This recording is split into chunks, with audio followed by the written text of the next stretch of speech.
Let's move on to our business news now then, and Brian Quinn is joining me here on set. Brian, starting with one of our top stories, French President Emmanuel Macron in Egypt. Brian, a big focus today on business partnerships between the two. Of course, France and Egypt, or France really thinking of Egypt as a main player, a main partner in the area. Indeed, it's contract signing day in Cairo, Stuart.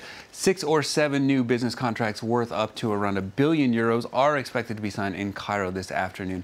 Healthcare, energy and transport, some of the big industries involved. Well, there are roughly 160 French companies operating in Egypt, including Danone, oil giant Total, supermarket chain Carrefour and train maker Alstom. Together, they account for around 40,000 jobs. French-Egyptian partnerships have accounted for some €6 billion in revenue since 2015.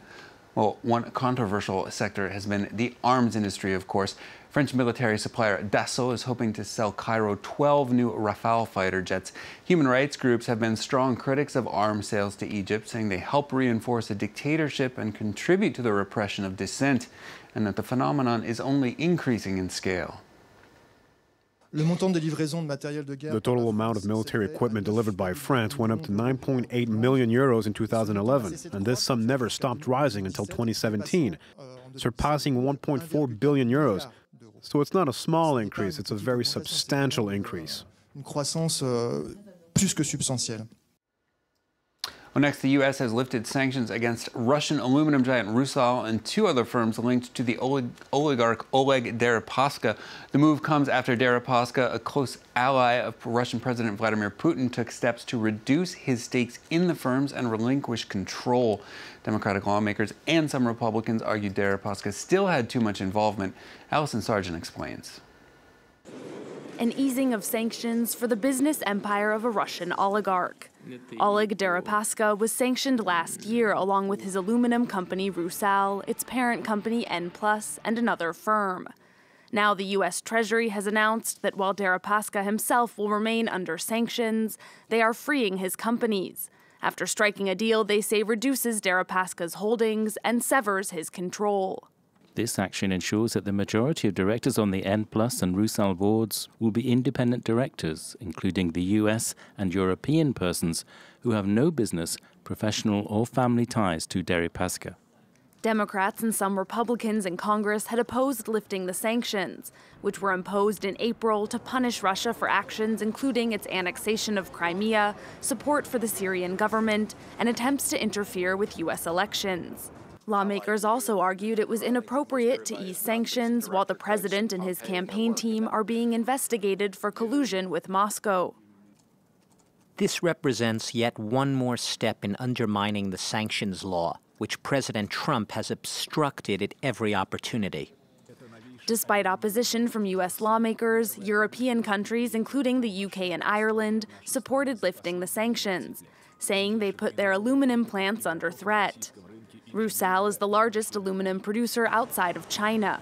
Opponents of sanctions argued they would disrupt the global supply chain, impacting airplane and car manufacturers. When sanctions were imposed last year, global aluminum prices briefly spiked, and China's aluminum exports saw a record high in 2018. That's France 24's Allison Sargent. It's time now for a check on the markets. European shares opening lower on Monday. Investors looking ahead with some trepidation to high-level U.S.-China trade talks later in the week as Washington and Beijing look for a permanent deal that before a 90-day truce on tariffs comes to an end in early March. London's FTSE 100 down around 0.25% at the open. The Frankfurt DAX off just over 0.4%. The CAC 40 here in Paris off around 0.5%. Asian indexes dipping into the red following what had been a mostly positive session to begin with. Tokyo's Nikkei index finishing the day down 0.6% as SoftBank shares slid there. Shanghai Composite and Hong Kong's Hang Seng index both in the red. Hong Kong's Hang Seng and the Kospi just under the flat line there to round out the day. Finally, for business here in the Eurozone, it's the end of an era few of us probably had much experience with. The European Central Bank is taking the final steps in phasing out the €500 note. Starting Sunday, 17 of 19 central banks will stop issuing the bills. That process began in 2016 when the ECB formally ended production after research linked the use of the bill to money laundering and tax evasion and even terror financing. Two holdouts, Germany and Austria, where cash is more popular than elsewhere in Europe, though not with everyone. Take a listen. I had a €500 note. It wasn't accepted anywhere. I won't miss it, and I don't need it either.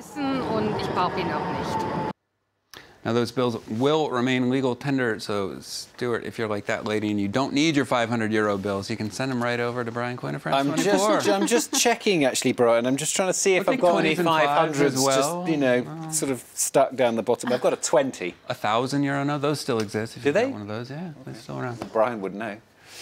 Brian Quinn, for Business News on France 24.